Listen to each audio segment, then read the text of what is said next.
Before we get into the story, leave a comment and let us know what city you're watching from. And don't forget to rate the story from 0 to 10 at the end. Enjoy the story.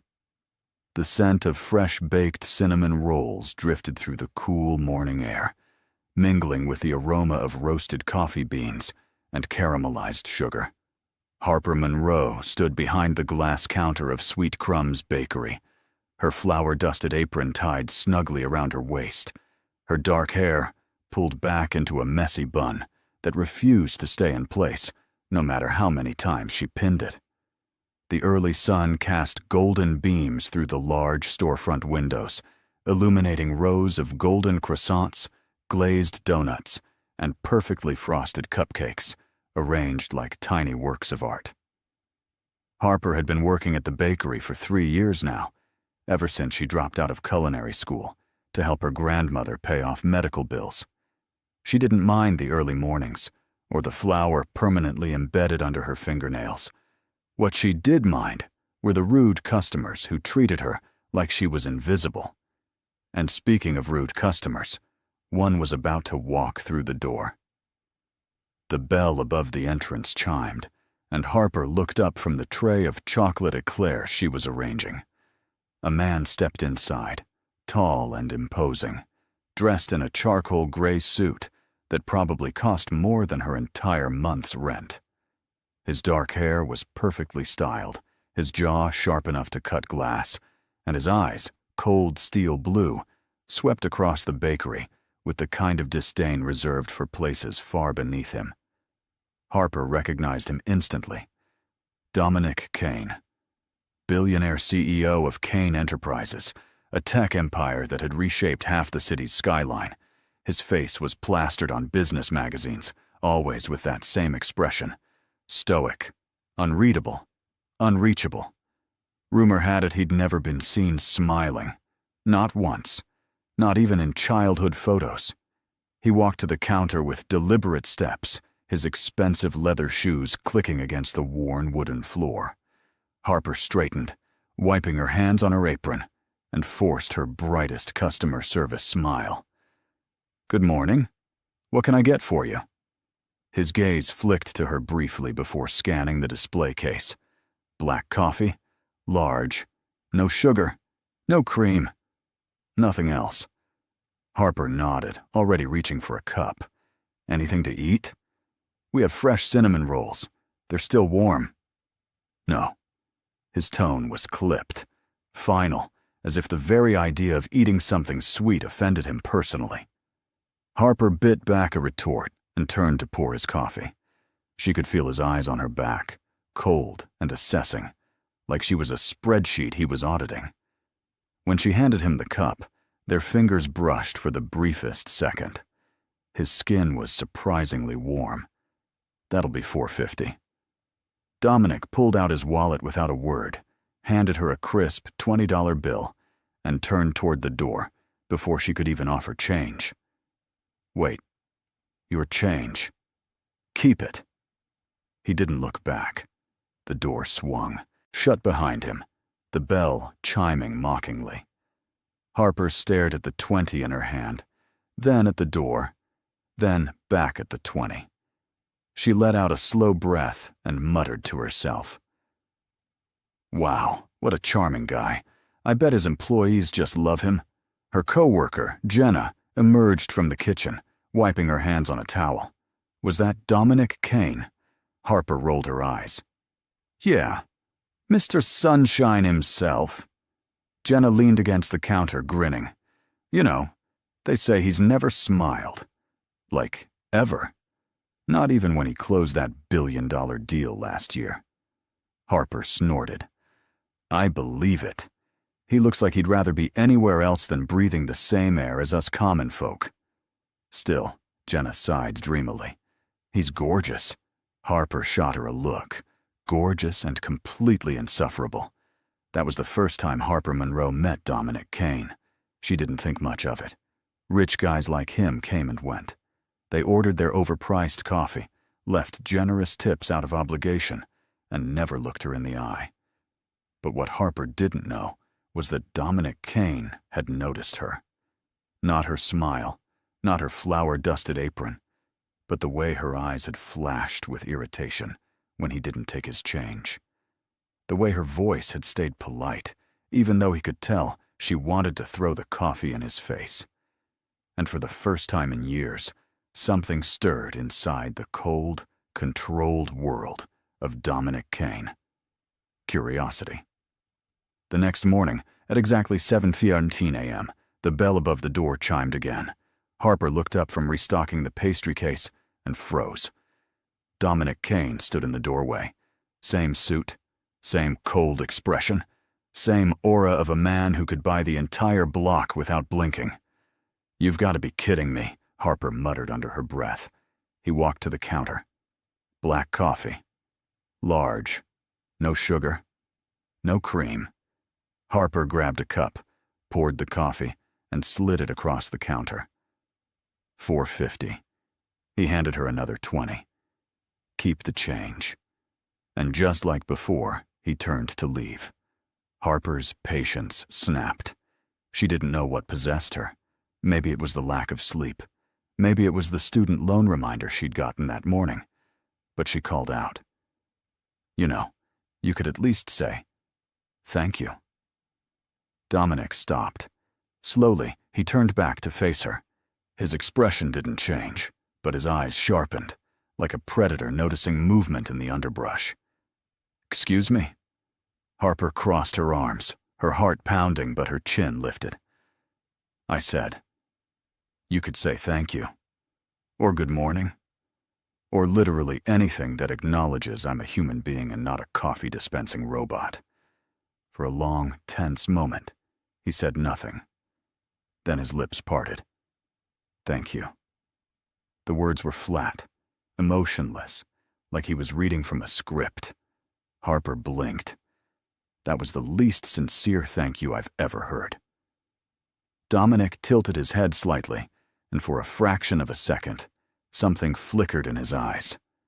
Amusement? Annoyance? She couldn't tell. "You're welcome." And then he left.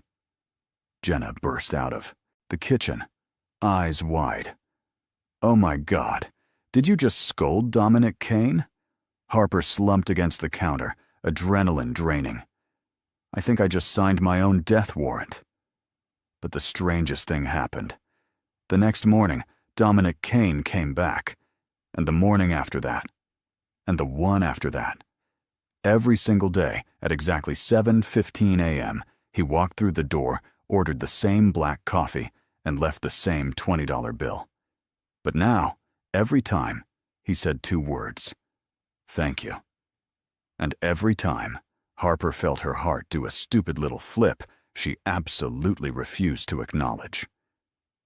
By the end of the first week, Harper had started to anticipate the sound of the bell at 7:15 a.m. It became part of her routine. Brew the coffee, set out the pastries, wait for the cold billionaire to walk in like clockwork. Jenna teased her relentlessly. "He's totally into you," Harper scoffed while kneading dough. "He's not into me. He probably doesn't even remember my name." "Does he know your name?"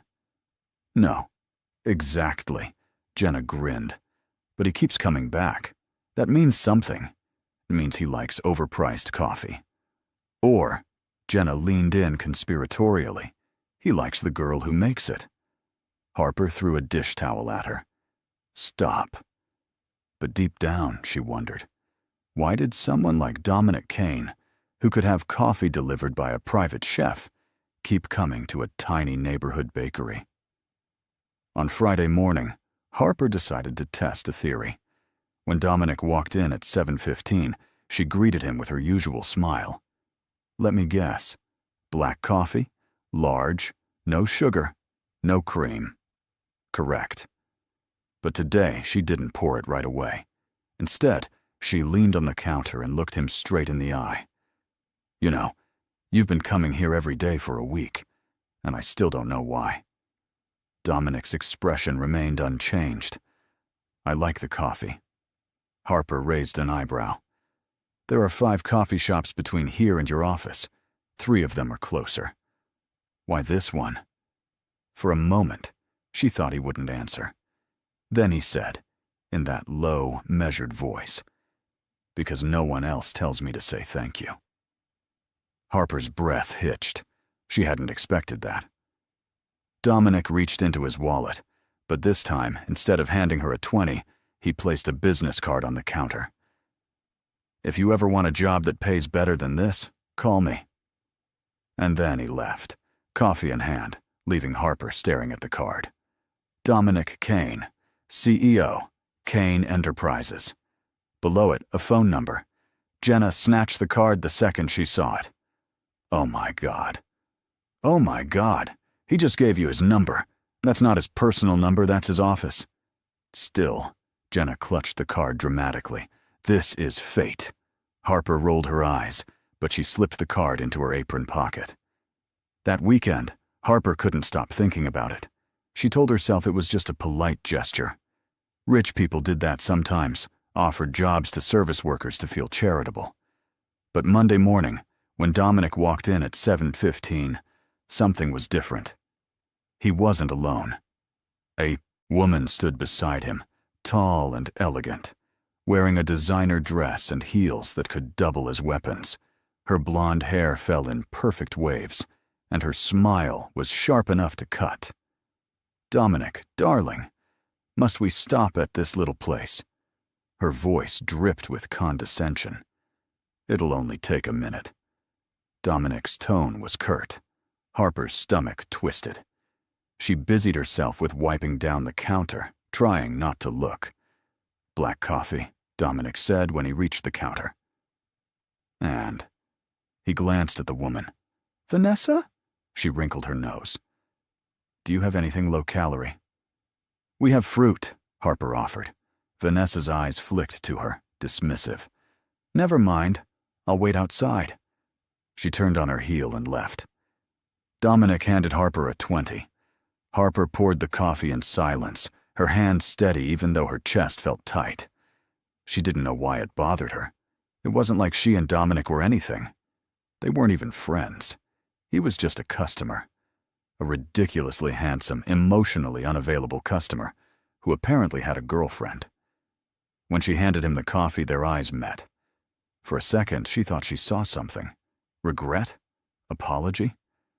But then he took the cup and walked out without a word. Jenna appeared instantly. Who was that? His girlfriend, probably. Harper's voice came out flatter than she intended. Jenna frowned. "You okay?" "Yeah. Why wouldn't I be?" But that night, lying in her tiny apartment above the bakery, Harper stared at Dominic's business card on her nightstand. She told herself to throw it away, to stop thinking about a man who lived in a completely different world, to stop wondering what it would be like if he smiled. Just once. The next morning, Dominic didn't come. Harper told herself she didn't care. But when 7:15 passed, then 30, then I darka, she kept glancing at the door. He probably proposed to that blonde woman. Good for him. Jenna nudged her. "You're sulking." "I'm not sulking. You're totally sulking." Harper sighed. "Fine. Maybe a little. But it's stupid. I barely know him." Jenna gave her a knowing look. Sometimes barely knowing someone is enough. That afternoon, as Harper was closing up, her phone buzzed. An unknown number. She hesitated, then answered. "Hello?" A deep, familiar voice responded. "It's Dominic Kane." Harper nearly dropped the phone. Her heart slammed against her ribs. "How did you get my number?" "You wrote it on the receipt last week, when you told me to have a nice day." Harper's face burned. She had no memory of doing that. "Oh." There was a pause. Then Dominic said, "The woman you saw yesterday. She's not my girlfriend." Harper's breath caught. "Okay, she's a business associate. My father keeps trying to set us up. I have no interest. Why are you telling me this?" Another pause, longer this time. "Because you looked upset, and I didn't like it." Harper's pulse roared in her ears. She opened her mouth, closed it, then managed. "You don't owe me an explanation." "I know, but I wanted to give you one anyway." She Didn't know what to say. The silence stretched. Not awkward, but charged. Finally, Dominic spoke again. "Have dinner with me." Harper's eyes widened. "What?" "Dinner. Tomorrow night. I'll pick you up at 7. She scrambled for words. "Why?" "Because," Dominic said, and for the first time, she heard the faintest hint of something softer in his voice. "I want to see if you're brave enough to scold me in a restaurant, too." Despite herself, Harper laughed, a real breathless laugh. "Okay. Good." "And Harper?" "Yeah?" "Wear something comfortable. I don't want you blaming your shoes if you trip." She could hear the smile in his voice, the smile she'd never seen but suddenly, desperately wanted to. "Good night, Dominic. Good night, Harper." When she hung up, she stood there, phone pressed to her chest, heart racing. Jenna was going to lose her mind, and honestly, so was she. Because somewhere between black coffee and sarcastic remarks, Harper Monroe had started falling for the man who never smiled. And tomorrow night, she was going to find out if maybe, just maybe, he was falling for her too. Harper spent the entire next day in a state of controlled panic. She burned a batch of croissants, forgot to add sugar to the lemon tarts, and nearly spilled an entire pot of coffee on herself. Jenna noticed immediately. "You're a disaster today." "What's going on?" Harper bit her lip, then blurted, "I have a date." Jenna's eyes went wide. "With who?" "Dominic Kane." Jenna screamed, actually screamed, loud enough that 2 customers at the corner table looked over in alarm. Harper clamped a hand over her mouth. "Sure. Are you insane? You have a date with Dominic Kane and you didn't tell me immediately? I'm telling you now." "When?" "Tonight." "Where?" "I don't know. He just said dinner." Jenna grabbed her by the shoulders. "Harper Monroe, you are living every romance novel fantasy right now. Do not screw this up. I'm going to screw it up. No, you're not. You're amazing. You're smart, funny, gorgeous." Harper gave her a look. "I smell like cinnamon and yeast." Jenna waved a hand. Men love that. Trust me. By the time Harper's shift ended, her nerves were shot. She raced upstairs to her apartment, rifled through her closet, and realized with horror that she owned exactly 3 dresses. One was for funerals, one was from high school, and one was a floral sundress she wore to her cousin's wedding 2 years ago. She grabbed the sundress. It would have to do. She showered, blow-dried her hair until it fell in soft waves, and applied just enough makeup to look like she wasn't trying too hard. When she checked the mirror, she barely recognized herself. "You can do this," she whispered. "It's just dinner. With a billionaire, who makes your heart race every time he looks at you. No big deal." At exactly 7 o'clock, her phone buzzed. "I'm outside." Harper grabbed her purse, took a deep breath, and headed downstairs. The sight that greeted her made her stop in her tracks. Dominic stood beside a sleek black car, hands in his pockets, wearing dark jeans and a fitted white button-down. No suit. No tie. Just effortlessly, devastatingly handsome. When he saw her, something shifted in his expression. His eyes softened, just a fraction. "You look beautiful." Harper's cheeks flushed. "Thanks." "You look," she gestured vaguely, less intimidating. He almost smiled. Almost. "Shall we?" He opened the car door for her, and Harper slid inside. The interior smelled like leather and expensive cologne. Dominic got in beside her, and the driver pulled away from the curb. "So," Harper said, trying to sound casual, "where are we going?" "Somewhere quiet." "You'll see." She wanted to press, but something about the way he said it made her trust him. They drove through the city, past glittering high-rises and bustling streets, until they reached the waterfront. The car stopped in front of a small, unassuming building with a wooden sign that read, "Emilio's." Harper blinked. "This is your idea of dinner?" Dominic got out and came around to open her door. Best Italian food in the city. No photographers, no pretense, just good food. Harper's heart squeezed.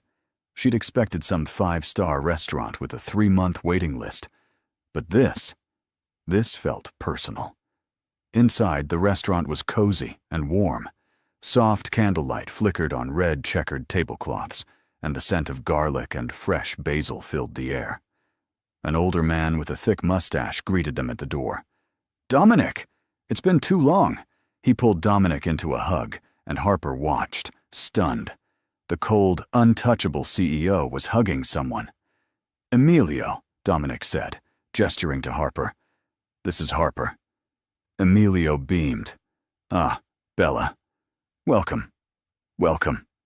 He led them to a corner table by the window overlooking the water. As they sat, Harper leaned forward. "You come here often?" Dominic nodded. "My mother used to bring me here when I was a kid. Before she—" He stopped, his jaw tightening. Harper's chest ached. "Before she what?" "Before she passed." "I was 12. Harper reached across the table and touched his hand. "I'm sorry." He looked down at her hand on his, then back up at her. "Thank you." For a moment, the walls he kept so carefully constructed seemed to crack, just a little. The food arrived, plates of homemade pasta, fresh bread, and wine that tasted like sunshine. They talked. Really talked. Dominic asked about her childhood, her dreams, why she'd left culinary school. Harper found herself telling him things she rarely shared, about her grandmother's illness, the debt, the way she'd put her life on hold to help. "You didn't have to do that," Dominic said quietly. "Yes, I did. She's family." He studied her for a long moment. "You're remarkable." Harper laughed softly. "I'm really not. I make pastries and yell at rude customers. You stood up to me." "No one does that." "Maybe they should." His lips twitched. There. The ghost of a smile. After dinner, they walked along the waterfront. The city lights reflected off the water, and a cool breeze ruffled Harper's hair. "Well, did you really ask me to dinner?" she asked. Dominic stopped walking. He turned to face her, his expression unreadable. "Because I haven't been able to stop thinking about you." Harper's breath caught. "You barely know me. I know enough." He stepped closer. "I know you're brave. I know you're kind. I know you make me feel something I haven't felt in years." "What?" she whispered. "Human." Her heart pounded. She could feel the heat radiating from him, see the conflict in his eyes. "Dominic." "Don't," he said softly. "Don't tell me this is a bad idea. I already know. But I don't care." And then, before she could think, before she could second-guess, Harper rose up on her toes and kissed him. It was soft, tentative, a question more than a demand. For a split second, Dominic froze. Then his hands came up to cup her face, and he kissed her back. Deeply. Desperately. Like she was the only thing keeping him tethered to the earth. When they finally broke apart, both breathless, Harper stared up at him. "You're even more handsome when you're angry," she whispered, remembering the way he'd looked when she scolded him that first day. Dominic laughed. Actually laughed. A low, genuine sound that made her heart soar. "You're impossible. And you're smiling." His smile widened. "So I am." They stood there, wrapped in each other, the city glittering around them. And for the first time in years, Dominic Kane felt something other than cold. He felt warmth. He felt hope. He felt alive. All because of a bakery girl who wasn't afraid to tell him the truth. The next morning, Harper woke up with a smile she couldn't wipe off her face. She floated through her morning routine, humming as she tied her apron, practically dancing as she arranged the pastries. Jenna took one look at her and gasped. "Oh my God, you slept with him?" "What?" "No." Harper's face turned crimson. "We just kissed," Jenna squealed. "I knew it. I knew he was into you. Tell me everything." Harper glanced around the empty bakery, then leaned in. It was perfect, Jenna. He took me to this little Italian place. We talked for hours, and then he kissed me. Actually, I kissed him first. Jenna's jaw dropped. You kissed Dominic Kane first. Harper nodded, biting her lip. I don't know what came over me. I wanted to. And he kissed me back, like really kissed me back. Jenna grabbed her hands. You're living the dream. Don't wake up. But reality had a way of intruding. That afternoon, as Harper was cleaning tables, the bell chimed. She looked up, expecting a customer. Instead, 3 people in expensive suits walked in. 2 men and a woman, all carrying briefcases and expressions that screamed corporate. Can I help you? Harper asked. Are you Harper Monroe? The woman asked. Yes. We're from Kane Enterprises. Legal department. Harper's stomach dropped. We've been instructed to deliver this. The woman handed her a thick envelope. Harper's hands trembled as she opened it. Inside was a contract, a non-disclosure agreement. Her eyes scanned the pages. Words jumped out. Confidentiality, relationship, media, termination clause. She looked up, confused. I don't understand. Mr. Kane has requested that you sign this NDA before your relationship proceeds further. It's standard procedure for anyone in his personal life. Harper's chest tightened. Standard procedure. The woman's expression softened slightly. It's for your protection as much as his. The media can be ruthless, but the words felt like a slap. Last night, Dominic had held her like she mattered, like she was more than just a contract. And now this. I need to think about it, Harper said quietly. You have 48 hours. The woman nodded, and the 3 of them left as quickly as they'd come. Harper stood there, staring at the contract, feeling the warmth from last night drain away. Jenna came out from the kitchen. What was that about? They want me to sign an NDA. Jenna's eyes widened. Seriously? Harper sank into a chair. I knew his world was different. But this makes it feel like I'm just another risk he needs to manage. Call him. Talk to him. What if he doesn't know? Harper looked at her. He's the CEO. Of course he knows. That evening, Harper didn't call. Instead, she threw herself into baking. Kneading dough, rolling crusts, anything to keep her hands busy and her mind quiet. But at 9 o'clock, her phone rang. Dominic. She stared at the screen, heart warring with head. Finally, she answered. Hello? Harper. His voice was warm, familiar. I wanted to hear your voice. She closed her eyes. Your lawyers came by today. Silence. Then, I know. Why didn't you tell me? Because I didn't want it to ruin last night. Harper's throat tightened. It feels like you're trying to buy my silence. That's not what this is. Then what is it? Protection. For both of us. My life is under constant scrutiny. If we're going to do this, I need to know you're protected. Harper's voice cracked. It feels like you don't trust me. I trust you more than I've trusted anyone in years. But the world I live in, it's ruthless. I've seen people I care about destroyed by media. I won't let that happen to you. She wanted to believe him. God, she wanted to. But the contract sat on her counter, cold and clinical. I need time, she whispered. Take all the time you need. But Harper. Yeah? Don't shut me out. She hung up before she started crying. The next day, Harper avoided the bakery. She called in sick, spent the day walking through the city, trying to clear her head. She ended up at the waterfront, standing at the spot where Dominic had kissed her. Her phone buzzed. A text from Dominic. I'm sorry. I handled this wrong. Meet me tonight. Please. She stared at the message. Every instinct told her to run, to protect herself, to avoid the inevitable heartbreak of falling for someone whose world would never truly accept her. But another part of her, the part that remembered the way he'd laughed, the way he'd looked at her like she was the only person in the room, whispered, "Give him a chance." At 7 o'clock, Harper found herself standing outside the address he'd sent. It wasn't a restaurant. It was an apartment building, penthouse level. Her heart pounded as she rode the elevator up. When the doors opened, Dominic was waiting. He looked tired, vulnerable.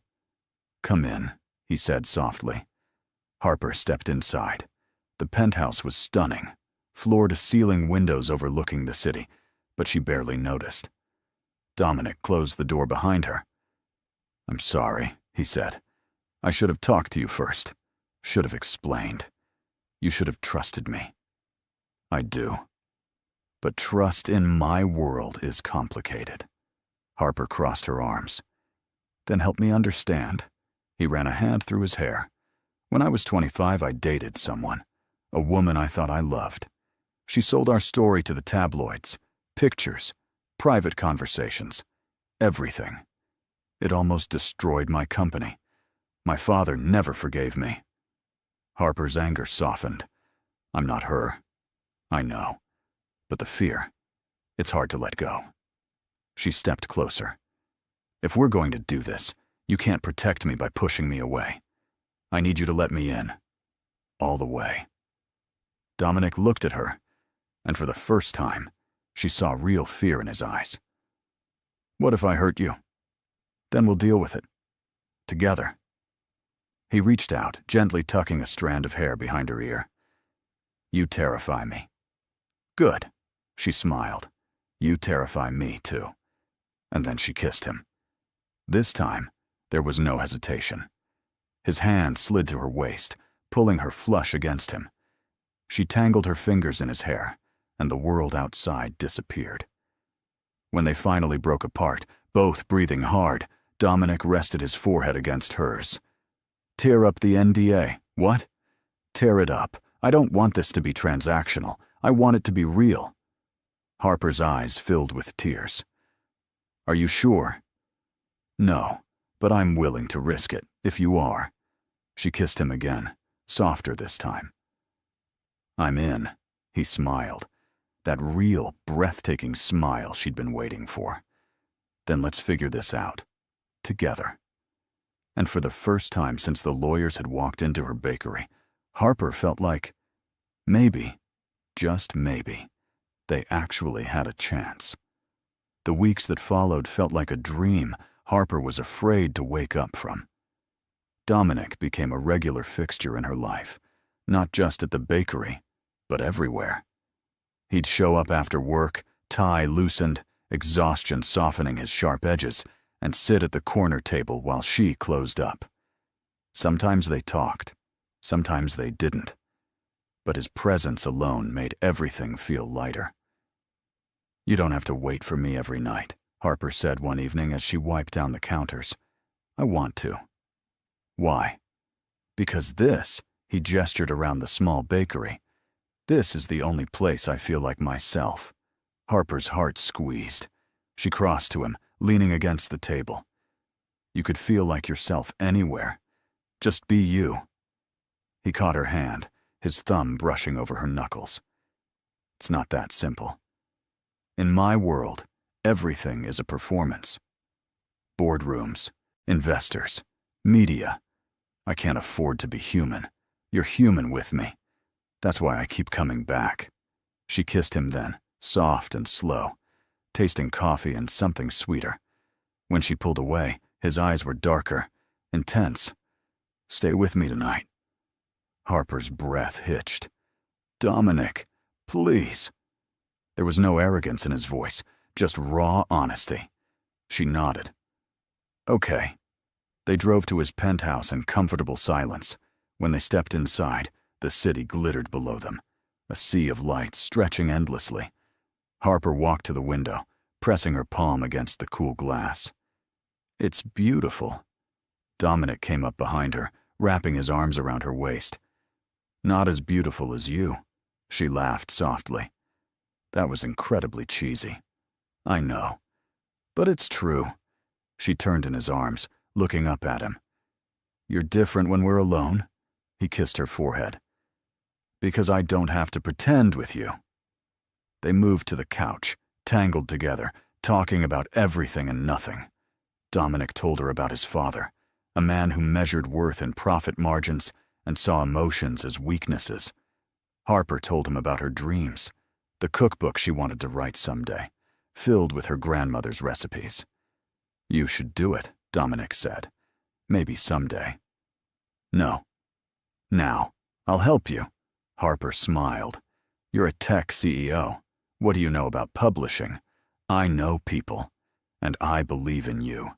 Her throat tightened. No one had ever said that to her before. Not like that. Not with such absolute certainty. "I don't deserve you." Dominic's expression grew serious. "Yes, you do. You deserve everything." And then he kissed her, and the kiss deepened, turned hungry. His hand slid into her hair, and she pressed closer, feeling the heat of him through his shirt. When they finally broke apart, both breathless, Dominic's voice was rough. "If you want to stop, tell me now." Harper looked into his eyes, saw the restraint there, the way he was holding himself back. "I don't want to stop. Are you sure?" She answered by kissing him again, and this time there was no hesitation. They moved to his bedroom, a tangle of whispered words and gentle touches. Dominic was careful, reverent, like she was something precious. And for the first time in her life, Harper felt truly seen. Afterward, they lay tangled in the sheets, her head on his chest, his fingers tracing idle patterns on her shoulder. "You okay?" he murmured. "More than okay." "Good. Because I don't plan on letting you go." She smiled against his skin. "Possessive much?" "Always. When it comes to you." The next morning, Harper woke to sunlight streaming through floor-to-ceiling windows and the smell of coffee. She sat up, pulling the sheet around herself, and found Dominic standing by the window, fully dressed in a suit, phone pressed to his ear. His voice was clipped. Professional. "I don't care what the board thinks. Move the meeting." "No." I said, "Move it." He hung up and turned, his expression softening when he saw her. "Morning." Harper stretched. "You're up early." "Old habits." He crossed to her, leaning down to kiss her. "There's coffee in the kitchen. And breakfast." "You made breakfast?" He smirked. "I had it delivered." "Of course you did." She got up, found one of his shirts and pulled it on. It hung past her thighs, the sleeves covering her hands. When she walked into the kitchen, she found pastries from a high-end bakery arranged on the counter. She picked up a croissant, took a bite, and wrinkled her nose. "What's wrong?" Dominic asked, coming up behind her. "It's too buttery. And the layers aren't right." He raised an eyebrow. "You're critiquing a Michelin-starred bakery." Harper shrugged. "I have standards." He laughed, pulling her against him. "You're adorable. I'm serious. This croissant is mediocre at best. Then you'll have to teach me how to make a proper one." Harper grinned. "Deal." But that fragile bubble of happiness didn't last long. That afternoon, as Harper was working at the bakery, Jenna burst through the door, phone in hand, face pale. "Harper, you need to see this." "What?" Jenna turned the phone around. On the screen was a tabloid headline, "Billionaire's Secret Romance." Below it, a photo of Harper and Dominic leaving his building that morning, her in his shirt, him with his hand on her back. Harper's stomach dropped. "Oh my God." "It gets worse." Jenna scrolled down. The article was brutal. "Who is she?" "Gold digger alert. From nobody to billionaire's bed." "How much is he paying her?" Harper sank into a chair, hands shaking. "This can't be happening. I'm so sorry." Harper grabbed her phone and called Dominic. He answered immediately. "I saw. I'm handling it." "Handling it how?" "My PR team is working on a statement." "A statement?" Harper's voice rose. Dominic, they're calling me a gold digger. I know. And it's not true. We'll make that clear. She pressed a hand to her forehead. This is exactly what I was afraid of. Harper. Don't. Don't what? Don't pull away. I'm not pulling away. I'm being realistic. Your world is tearing me apart, and we've only been together a few weeks. It'll get better. Will it? Or will it just get worse? Silence. Then quietly. I don't know. But I'm not giving up on us. Harper's throat burned. I need time. Harper, please. Dominic. I need to think. She hung up before he could respond. Jenna put a hand on her shoulder. What are you going to do? Harper looked at the photo again, at the comments beneath it. Cruel, vicious, unrelenting. I don't know. But she did know one thing. Loving Dominic Kane came with a price, and she wasn't sure if she was strong enough to pay it. For 3 days, Harper didn't answer Dominic's calls. She threw herself into work, baking until her hands ached, avoiding her phone like it was a live grenade. But the tabloids didn't stop. Every day there was a new article, new speculation, new photos dug up from security cameras and anonymous sources. The bakery became a circus. Reporters camped outside, shoving microphones in her face every time she stepped out. Customers whispered and stared. One even asked for a selfie, like Harper was some kind of celebrity. It was suffocating. I can't do this anymore, Harper told Jenna on the 3rd night, slumped over the counter after closing. Then don't. Jenna sat beside her. Talk to him. What's the point? This is his life. It's always going to be like this. So you're just gonna give up? Harper looked at her. What would you do? Jenna sighed. Honestly? I'd be terrified. But I'd also remember the way he looks at you. Like you're the only person in the world. That night, as Harper walked upstairs to her apartment, she found someone sitting on the steps. Dominic. He looked exhausted. His suit was rumpled, his tie missing, dark circles under his eyes. What are you doing here? He asked quietly. Waiting for you. You should have called. You weren't answering. Harper crossed her arms. So you decided to ambush me? If that's what it takes. She sighed and unlocked the door. Fine. Come in. Her apartment was tiny compared to his penthouse. 1 room, a bed, a couch, a kitchen the size of a closet. Dominic stepped inside, looking around. It's cozy. It's small. It's you. That made her chest ache. She busied herself making tea, anything to avoid looking at him. I'm sorry, Dominic said, for all of it. The photos, the articles, the reporters. Harper set the kettle down harder than necessary. You can't control the media. No, but I should have protected you better. She turned to face him. How? By hiding me? By pretending I don't exist? No, by being honest. About us. About how much you mean to me. Her throat tightened. Dominic, he stepped closer. I love you. The words hung in the air, raw and unguarded. Harper's breath caught. You don't mean that. Yes, I do. I've loved you since the first time you told me to say thank you. Since you looked at me like I was just a man, not a title or a bank account. You made me feel human again, and I'm not letting the world take that away. Tears spilled down her cheeks. This is too hard. I know, but I don't care. I'll fight for you, for us, for as long as it takes. Harper shook her head. I'm just a bakery girl, and I'm just a man who's terrified of losing you. He cupped her face, his thumb brushing away her tears.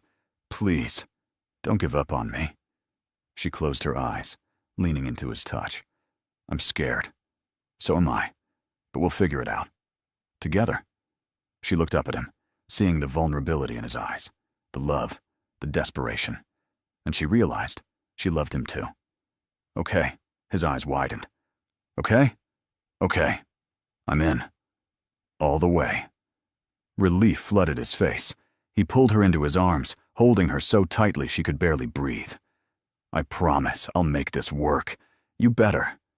Because if you break my heart, I'm going to bake the world's worst pastries and tell everyone you recommended them." He laughed. A real, full laugh. Deal. The next morning, Dominic held a press conference. Harper watched from his penthouse, heart in her throat. He stood at a podium. Cameras flashing, reporters shouting questions. And then he spoke. "I'm here to address the recent speculation about my personal life. Harper Monroe is not a gold digger. She's not using me. She's a kind, intelligent, extraordinary woman who's made me happier than I've been in years. And I'm in love with her." The room erupted. Dominic held up a hand. "I know this is unconventional, but I'm tired of hiding, tired of pretending. Harper makes me want to be a better man. And if the world has a problem with that, they can take it up with me, not her." Harper's hands covered her mouth, tears streaming. He looked directly into the camera. "Harper, if you're watching, I meant what I said. I love you, and I'm not giving up." The press conference ended, and within minutes, Harper's phone exploded. Messages from friends, strangers, her grandmother. Jenna sent 50 exclamation points, but the only message that mattered was from Dominic. I meant every word. She called him immediately. "You're insane." "I know. You just told the entire world you love me." "I know." Harper laughed through her tears. "You're lucky I love you too." There was a pause. Then, "Say that again." "I love you, Dominic Kane. Best words I've ever heard. Come home. I'm on my way." Harper grabbed her coat and ran. When she reached his building, he was waiting outside. The moment she saw him, she launched herself into his arms. He caught her, spinning her around, laughing. "I can't believe you did that." "Believe it." She kissed him, and the world fell away. The cameras, the reporters, the whispers. None of it mattered, because they had each other, and that was enough. Later, tangled together in his bed, Harper traced patterns on his chest. What happens now? Dominic kissed her hair. "We take it one day at a time. What if it gets hard again? Then we'll deal with it. Together." She smiled. "You're annoyingly optimistic. Only with you." They fell asleep like that, wrapped in each other, the city lights glittering outside. And for the first time in weeks, Harper felt at peace. Because love wasn't about perfect circumstances. It was about choosing each other every single day. And she chose him, just like he chose her. 3 months later, Harper's life had transformed in ways she never imagined. She still worked at the bakery, refusing to give up the place that grounded her. But now she also had a book deal. Her grandmother's recipes were being compiled into a cookbook, with Dominic's connections opening doors she'd never dreamed of. The media attention had shifted too. After Dominic's press conference, public opinion softened. People loved the idea of a billionaire falling for an everyday woman. Some called it a modern fairy tale. Harper called it exhausting, but worth it. Dominic had become a fixture in her tiny apartment above the bakery, much to Jenna's endless amusement. She'd walk in to find him sitting at Harper's wobbly kitchen table, laptop open, phone glued to his ear, looking hilariously out of place. "You know, you have a penthouse, right?" Jenna would tease. He'd glance at Harper, who'd be covered in flour and humming while she kneaded dough, and he'd say, "This is better." One Saturday morning, Harper woke up to find Dominic already awake, staring at her. "What?" she mumbled, rubbing her eyes. "Just memorizing you." "That's creepy." He smiled, that smile that still made her heart flip. "Can't help it." She stretched, yawning. "What time is it?" "Early. Go back to sleep." "Can't. You're staring at me like a weirdo." He leaned down, kissing her forehead. "Fine. Get up. I have a surprise." Harper perked up. "What kind of surprise?" "The kind you'll love." She narrowed her eyes. If this is another expensive gift, I'm going to hit you with a rolling pin. It's not. I promise. An hour later, they pulled up in front of a small storefront in a trendy part of the city. The windows were papered over, the door locked. Harper looked at Dominic. "What is this?" "Your bakery." Her heart stopped. "What?" He handed her a key. "I know sweet crumbs means a lot to you, but I also know you've dreamed of having your own place. So, I bought this for you. Fully equipped kitchen. Space for a cafe, all yours." Harper stared at the key, then at him, then at the building. "Are you serious?" "Completely." Tears filled her eyes. "Dominic, this is too much." "No, you're too much. And you deserve this." She threw her arms around him, sobbing into his chest. "Thank you." He held her tightly. "You're welcome."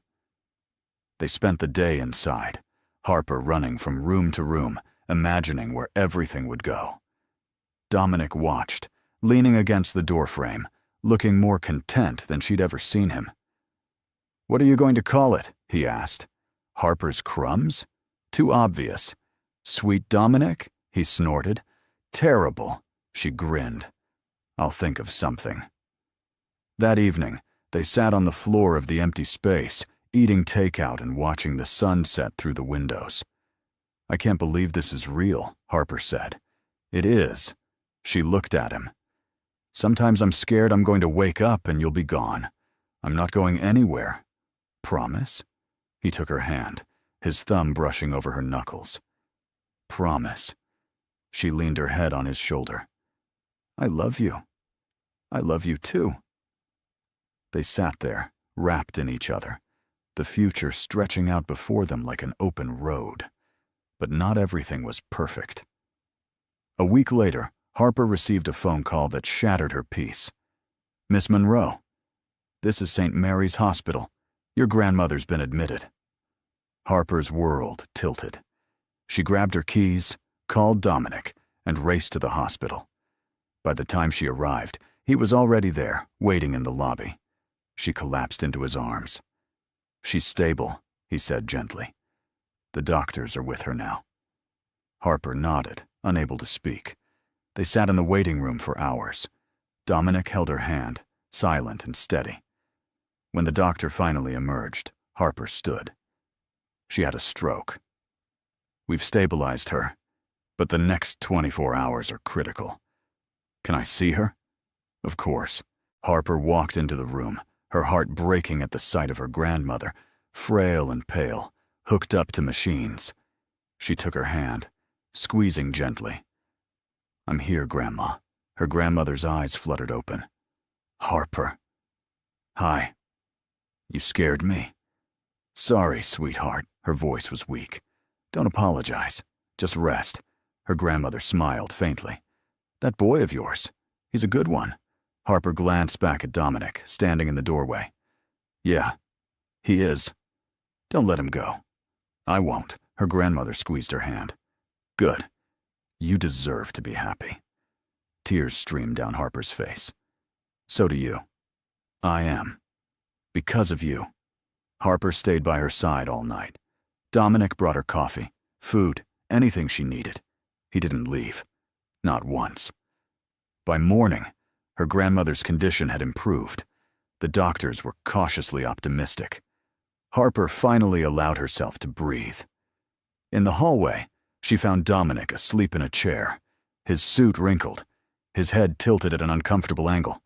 She knelt beside him, touching his shoulder. "Hey." He woke instantly. "Is she okay?" "Yeah, she's gonna be okay." Relief washed over his face. "Good." Harper cupped his cheek. "Thank you. For staying. For being here. Always." She kissed him, soft and grateful. "I don't know what I'd do without you. You'll never have to find out." Over the next few weeks, Harper's grandmother recovered. Slowly, but surely. And through it all, Dominic was there. Not as the billionaire CEO, just as Dominic, the man who loved her. One evening, as they sat on the steps outside Harper's apartment, she said, "You know, you're nothing like I thought you'd be." "Oh?" What did you think I'd be like? Cold, arrogant, emotionally unavailable. He smirked. And now? You're still arrogant, but you're also kind and warm, and you make me feel like I can do anything. That's because you can. She leaned against him. I'm glad you walked into my bakery. So am I. They sat there, watching the city lights flicker to life, and Harper thought about how much had changed, how a chance encounter with a cold billionaire had turned into the greatest love of her life, and how sometimes the best things happened when you least expected them. 6 months into their relationship, Harper opened her bakery. The grand opening was a whirlwind of excitement. Friends, family, and half the city showed up, drawn by the story of the bakery girl and the billionaire. Dominic stood beside her as she cut the ribbon, his hand resting on her waist. "Proud of you," he murmured. "Couldn't have done it without you." "Yes, you could have. But I'm glad I got to help." The bakery was a success from day one.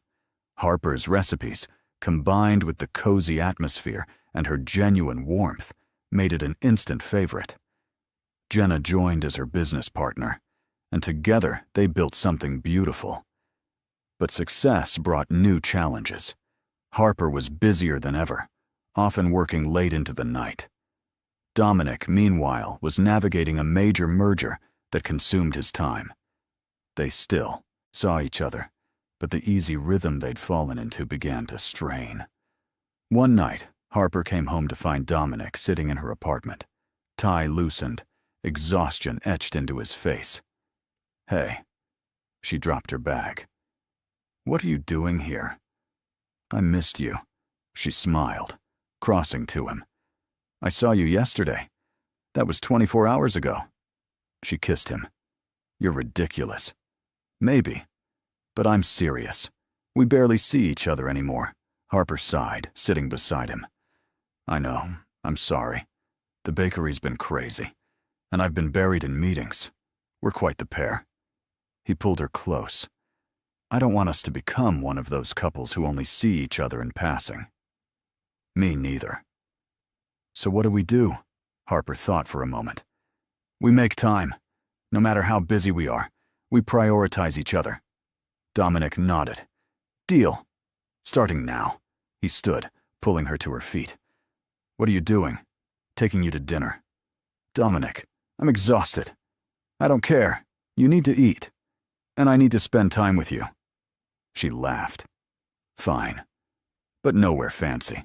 I'm wearing jeans." "Perfect." They ended up at a small diner, the kind with red vinyl booths and a jukebox in the corner.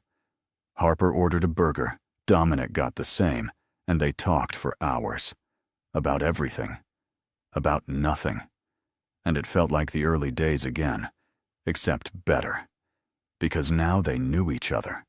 The good, the bad, the messy. And they loved each other anyway. But not everyone was happy about their relationship. One afternoon, Harper received a visit at the bakery. A woman walked in, tall and elegant, wearing a designer suit. Harper recognized her immediately. Vanessa, the woman from months ago. "Can I help you?" Harper asked, keeping her voice polite. "I wanted to talk about Dominic." Harper's stomach tightened. "What about him?" Vanessa leaned against the counter. "You're making a mistake. Excuse me. He's not who you think he is." Harper crossed her arms. "And who is he?" "A man who uses people. A man who'll discard you the moment you're no longer useful." Harper's jaw tightened. "That's not true, isn't it?" Vanessa's smile was cold. "I've known him for years. He's calculating. Everything he does is strategic, including you." Harper stepped closer. "I don't know what your problem is, but Dominic loves me, and I love him. So whatever game you're trying to play, I'm not interested." Vanessa's expression hardened. "You'll see. When he gets bored, when the novelty wears off, you'll see exactly who he is." And then she left. Harper stood there, shaking. She told herself Vanessa was just bitter, jealous, but the words lingered. That night, when Dominic came over, Harper couldn't shake the conversation. "What's wrong?" he asked immediately. "Nothing." "Harper!" He tilted her chin up. "Talk to me." She hesitated, then told him about Vanessa's visit. Dominic's expression darkened. "She came to your bakery?" "Yeah." "What did she say?" Harper repeated the conversation. With each word, Dominic's jaw grew tighter. "I'm sorry," he said finally. "For what?" "For her. For dragging you into my mess." Harper cupped his face. "You didn't drag me anywhere. I chose this. I chose you." He closed his eyes, leaning into her touch. "I don't deserve you. Stop saying that. It's true. You're kind and open and real. And he trailed off. "You're what?" "Damaged." Harper's heart ached. "You're not damaged. You're human." He looked at her, and for a moment, she saw the boy who'd lost his mother, the man who'd built walls to survive, and she loved him even more. "I'm not going anywhere," she said fiercely, "no matter what anyone says." "Promise?" "Promise." He kissed her then, desperate and deep, and Harper knew, no matter what challenges came, they'd face them together. The next day, Dominic dealt with Vanessa. Harper didn't ask for details, but she noticed Vanessa stopped calling, stopped showing up, and slowly the tension eased. Life settled into a new normal. Harper's bakery thrived. Dominic's merger went through. And they learned to balance their lives, carving out time for each other even in the chaos. One evening, Dominic took her back to the waterfront, the same spot where they'd shared their first kiss. "What are we doing here?" Harper asked, revisiting a memory. She smiled. "Sentimental much?" "Always." "When it comes to you." They stood by the water, the city glittering around them. "Harper." "Yeah?" He turned to her, and she saw something in his eyes. Nervousness. "I've been thinking." "About what?" "About us. About our future." Her heart began to race. "Dominic, I know we've only been together a year, and I know there's still so much we're figuring out. But I also know I don't want to spend another day without you." He dropped to one knee. Harper's breath caught. "Oh my God, Harper Monroe, you walked into my life and changed everything. You made me laugh. You made me feel. You made me human again. And I don't want to go back to who I was before you. I want to spend every day making you as happy as you make me. Will you marry me?" Tears streamed down her face. She couldn't speak, couldn't breathe. "Yes." She finally managed. "Yes. Yes. Yes." He slid the ring onto her finger, a simple, elegant band, and stood, pulling her into his arms. She kissed him, laughing and crying at the same time. "I love you. I love you too." They stood there, wrapped in each other, the future stretching out bright and full of promise. And Harper realized this was what happiness felt like. Not perfection, not ease, but love. Real, messy, beautiful love. And she wouldn't trade it for anything. Planning a wedding turned out to be more complicated than Harper anticipated, not because of the logistics, but because of the expectations. Dominic's world wanted a spectacle, a grand affair at a luxury hotel with hundreds of guests and a price tag that made Harper dizzy. Harper's world wanted something simple, intimate, real. "We could elope," Harper suggested one night, half joking. Dominic looked up from his laptop. "Seriously? Why not? Just us. No pressure. No circus." He considered it. "You'd really want that?" Harper shrugged. "I just want to marry you. Everything else is noise." He closed the laptop and pulled her onto his lap. "Then let's do it." She blinked. "Wait, really? Why not? It's our wedding. We should do it our way." Harper grinned. "Your father is going to kill you." "Probably. But I don't care." 2 weeks later, they flew to a small coastal town. just the two of them. The ceremony was on the beach at sunset, officiated by a local minister. Harper wore a simple white dress, barefoot in the sand. Dominic wore a suit, but no tie, his hair ruffled by the ocean breeze. As they exchanged vows, Harper thought about how far they'd come, from a chance encounter in a bakery to this moment, standing hand in hand, promising forever. "I love you," she whispered. "I love you more," Dominic replied. "Impossible." He smiled, that smile that still made her heart race. "Try me." They kissed as the sun dipped below the horizon, the waves crashing behind them. And it was perfect. When they returned, they threw a casual party at Harper's Bakery for friends and family. No formal reception, just good food, laughter, and the people they loved. Jenna cried through the entire thing. "I can't believe you got married without me. You were there in spirit. That's not the same." Harper hugged her. "I know. I'm sorry, but it was perfect."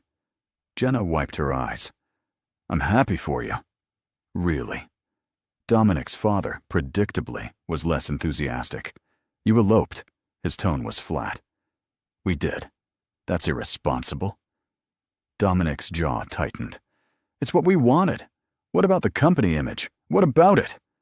Dominic's voice was calm but firm. "Harper is my wife, and if the board has a problem with that, they can deal with me." His father studied him for a long moment. Then, surprisingly, he nodded. "She makes you happy?" "Yes." "Then I suppose that's what matters." It wasn't a warm acceptance, but it was a start. Life as a married couple was an adjustment. Harper moved into Dominic's penthouse, though she kept her apartment above the bakery as a retreat. Merging their lives meant merging their worlds. Dominic started spending more time at the bakery, occasionally helping out. He was terrible at it. "You're burning the croissants," Harper called from across the kitchen. "I'm not burning them.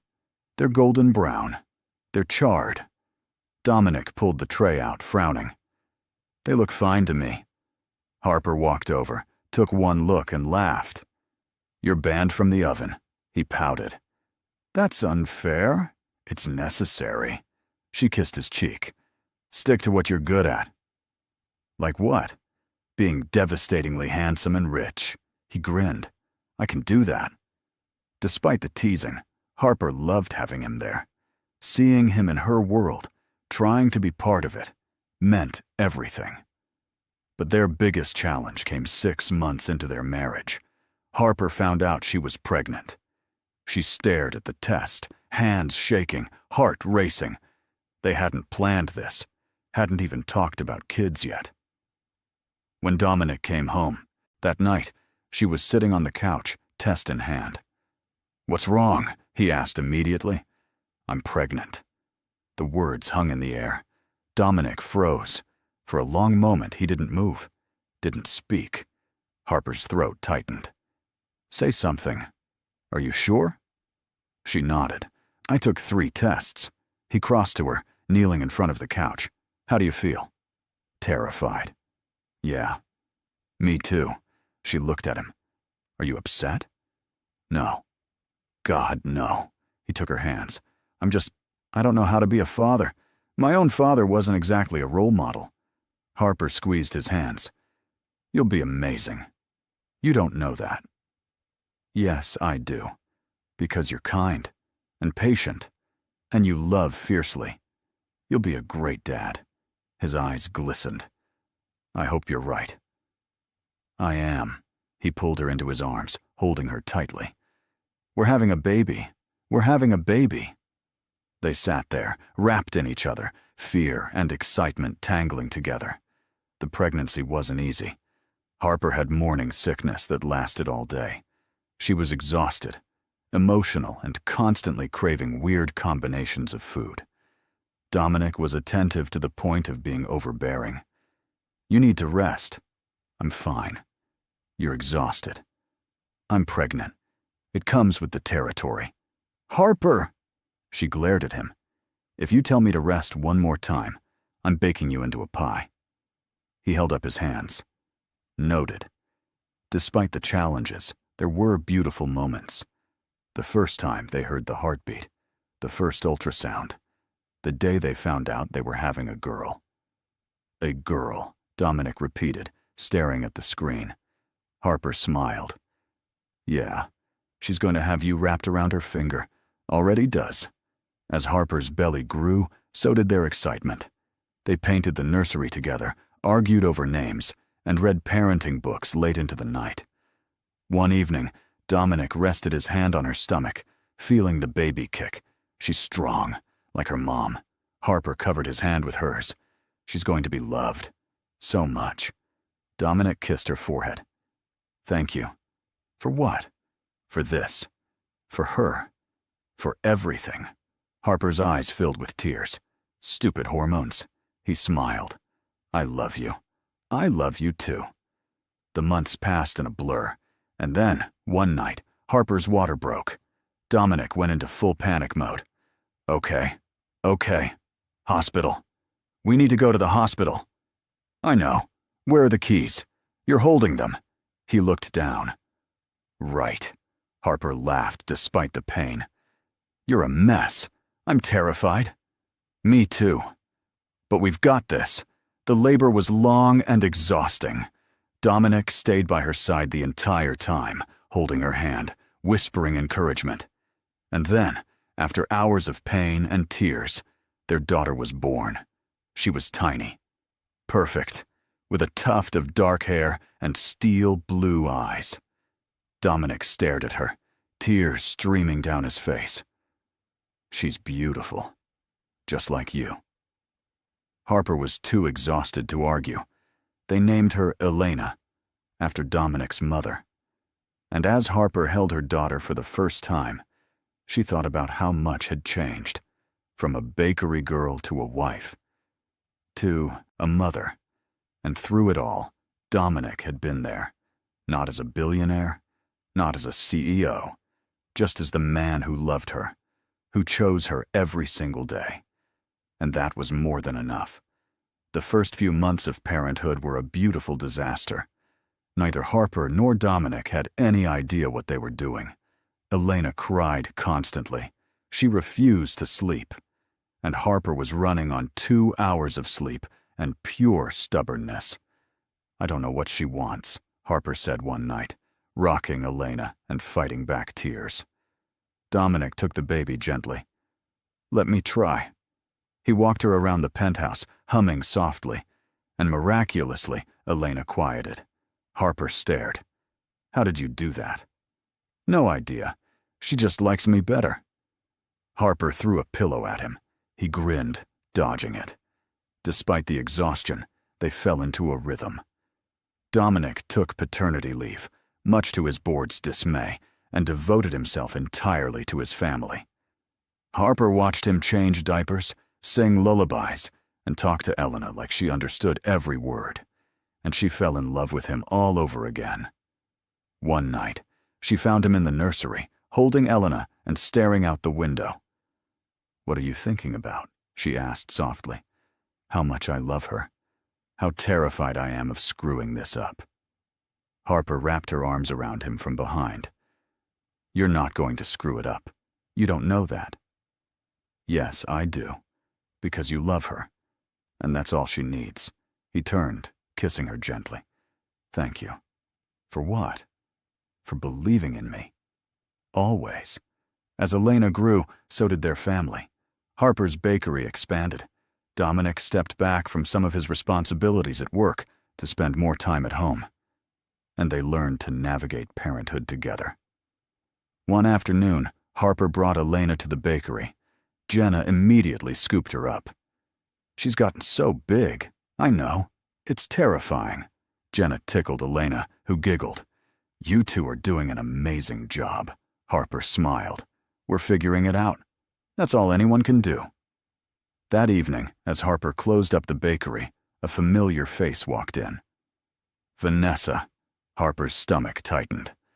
What do you want? Vanessa looked around, her expression unreadable. I heard you had a baby. We did. Congratulations. Harper crossed her arms. Is that all? Vanessa hesitated. I also wanted to apologize for what I said. It was cruel and unfair. Harper blinked, surprised. Why are you telling me this? Because I was wrong. About Dominic. About you. I let my jealousy cloud my judgment. Harper didn't know what to say. Vanessa continued. He's happy. Really happy. And I can see why. You're good for him. Thank you. Vanessa nodded. I'll leave you alone now. I just wanted you to know. And then she left. Harper stood there, processing. She didn't forgive Vanessa. Not entirely. But the apology was something. When she got home, she told Dominic. He was feeding Elena, who was making a mess of sweet potato puree. She apologized? Yeah. How do you feel about that? Harper sat beside him. I don't know. But I think maybe she's trying to move on. Good. He wiped Elena's face. Everyone deserves a second chance. Even her? Especially her. Harper smiled. You're surprisingly forgiving. Only when it comes to people who don't threaten what's mine. He glanced at her. And you and Elena? You're mine. She leaned over, kissing him, possessive as ever. Always. Life continued. Harper published her cookbook, which became a bestseller. Dominic's company continued to thrive, and Elena grew into a curious, headstrong toddler who had both her parents wrapped around her tiny finger. One evening, as they sat on the floor of the living room, Elena playing with blocks, Dominic said, Do you ever think about having another? Harper looked at him. Another baby? Yeah. She considered it. Maybe. Someday. When we're ready. He nodded. No rush. I love this. Our family. Me too. Elena toddled over, handing Dominic a block. Dada, his face lit up. Thank you, sweetheart. She giggled and ran back to her pile of toys. Harper watched them, her heart full. This was her life now. Not perfect. Not always easy. But hers. And she wouldn't change a single thing. Later that night, after Elena was asleep, Harper and Dominic sat on the balcony, the city glittering below. Do you ever miss it? Harper asked. Miss what? Your old life. Before me. Before all this. Dominic was quiet for a moment. Then he said, Not even for a second. She looked at him. Really? Harper, before you, I was existing. Not living. You gave me a reason to smile, to feel, to be more than just a CEO. You gave me everything. Her throat tightened. You gave me everything, too. He took her hand, his thumb brushing over her wedding ring. I love you. I love you, too. They sat there, hand in hand, watching the city lights. And Harper thought about the journey that had brought them here. From a chance encounter in a bakery to this moment. A life built on love, on trust, on choosing each other every single day. It wasn't a fairy tale. It was better. It was real. And it was theirs. 3 years later, Harper stood in the kitchen of her second bakery location, watching the morning rush with satisfaction. 2 locations, a best-selling cookbook, and a family that made her heart full. Life was good. Dominic walked in. Elena perched on his shoulders, her dark hair in pigtails. Mama, Elena shouted. Harper grinned. What are you two doing here? We came to see you, Dominic said, and to get cinnamon rolls. Elena nodded enthusiastically. Rolls, Harper laughed. Coming right up. As she prepared their order, Jenna leaned over. You know, I never get tired of seeing him here, in his $1,000 suit, surrounded by flour and chaos. Harper smiled. He fits, doesn't he? Perfectly. After they left, Harper found a note tucked into her apron pocket. Meet me at our spot tonight. 7 o'clock. Love, Dee. She smiled, her heart fluttering. That evening, Harper arrived at the waterfront, the same place where they'd shared their first kiss, where Dominic had proposed. Dominic was waiting, wearing jeans and a sweater, looking more relaxed than she'd seen him in weeks. "What's this about?" Harper asked. "I wanted to do something." "Just the two of us." She smiled. "Elena?" "With Jenna. We have the whole night." They walked along the water, talking about everything and nothing. And Harper realized how rare these moments had become, not because they didn't love each other, but because life was busy. Full. At a bench overlooking the water, Dominic stopped. "Sit with me." She did. He took her hand. "I've been thinking." "About what?" "About how lucky I am." Harper tilted her head. "Where's this coming from?" Sometimes I forget to tell you how much you mean to me, how grateful I am for everything you've given me." Her throat tightened. "You tell me all the time." "Not enough." He turned to face her. "Harper, you changed my life. You made me believe in love, in family, in happiness. And every single day, I wake up and thank God you walked into that bakery and told me to say thank you." Tears filled her eyes. "Dominic, I love you. More than I ever thought possible. I love you too." He kissed her, soft and lingering, and Harper felt the same spark she'd felt 3 years ago, the same pull, the same certainty. This was it. He was it. When they pulled apart, Dominic said, "I have something for you." He handed her a small box. Harper opened it. Inside was a bracelet, delicate and silver, with a single charm, a tiny rolling pin. She laughed through her tears. "It's perfect." He fastened it around her wrist. "So we never forget where we started." Harper kissed him again. "I could never forget." They sat there, wrapped in each other, the city glittering around them. And Harper realized this was what forever felt like. Not grand gestures or perfect moments, but quiet nights, shared laughter, hands held tight. This was love, real, lasting, true, and she wouldn't trade it for anything in the world. When they got home, Elena was asleep on Jenna's lap. Jenna looked up, smiling. She was an angel. Harper grinned. Liar. Okay, she was a terror, but a cute terror. Dominic scooped Elena up gently. "Come on, sweetheart. Let's get you to bed." As he carried her to the nursery, Harper watched, her heart full. Jenna stood. "You okay?" "Yeah." "Why? You're crying." Harper wiped her eyes. Happy tears. Jenna hugged her. "You deserve this, all of it." "Thank you. For everything." "Hey, what are best friends for?" After Jenna left, Harper joined Dominic in Elena's room. He was tucking her in, brushing her hair back gently. "She looks like you," Harper whispered. "Thank God. She got your stubbornness." Harper snorted softly. "She got that from both of us." "Fair." They stood there, watching their daughter sleep, and Dominic said, "Do you think she'll understand someday?" "Understand what?" "How much we love her, how much she changed everything." Harper leaned against him. "Yeah, I think she will." They tiptoed out, closing the door softly. In their bedroom, Harper changed into pajamas, while Dominic scrolled through his phone. "You know," he said, "I never thought I'd be this guy." "What guy?" "The guy who leaves work early to pick up his daughter, who spends weekends at bakeries instead of boardrooms, who's completely and utterly in love with his wife." Harper climbed into bed beside him. "Do you regret it?" He set his phone down, pulling her close. "Not even for a second." "Good. Because you're stuck with me. Best decision I ever made." She kissed him. "I love you, Dominic Kane.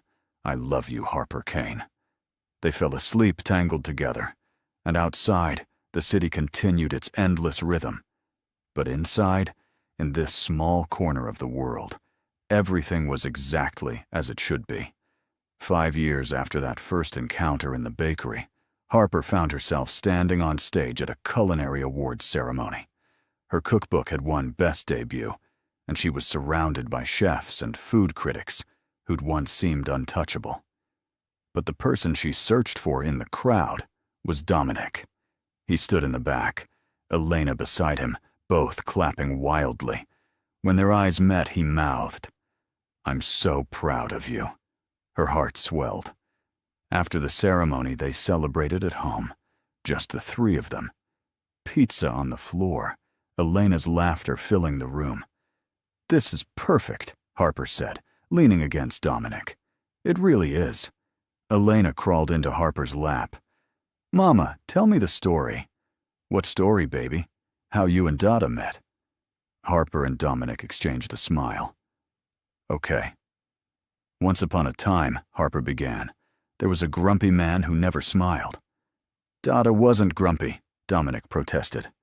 Elena giggled. "Yes, he was," Harper continued. "And one day, he walked into a bakery. And there was a girl who wasn't afraid to tell him the truth, that he needed to say thank you." Elena's eyes were wide. "And then?" "And then," Dominic said, picking up the story, "the grumpy man realized the girl was the bravest, kindest, most beautiful person he'd ever met. And he fell in love." "Did she love him back?" Elena asked. Harper kissed Dominic softly. "Yes, she loved him very much." Elena clapped. "That's a good story." "The best," Dominic agreed. Later, after Elena was asleep, Harper and Dominic sat on the balcony. The city lights stretched endlessly, but Harper only had eyes for him. "Do you ever think about that first day?" she asked. "All the time." "What do you think about? How close I came to never walking into that bakery, how different my life would be." Harper shivered. "Don't. I can't imagine it." "Me neither." He pulled her close. "You're my everything, Harper. You. Elena. This life we've built. It's more than I ever dreamed of." She looked up at him. "You know, you smile all the time now." "Do I?" "All the time." He kissed her forehead. "That's because of you." They sat there, wrapped in each other, the future stretching out before them, full of possibility, full of love. And Harper thought about the girl she'd been 5 years ago, working in a bakery, dreaming small dreams, never imagining that a cold billionaire would walk through the door and change everything. But he had, and she'd changed him too. Together, they'd built something beautiful, something real, something lasting. This was their story, not a fairy tale, but something better. A love built on truth, on choice, on showing up for each other every single day. And as the city glittered below,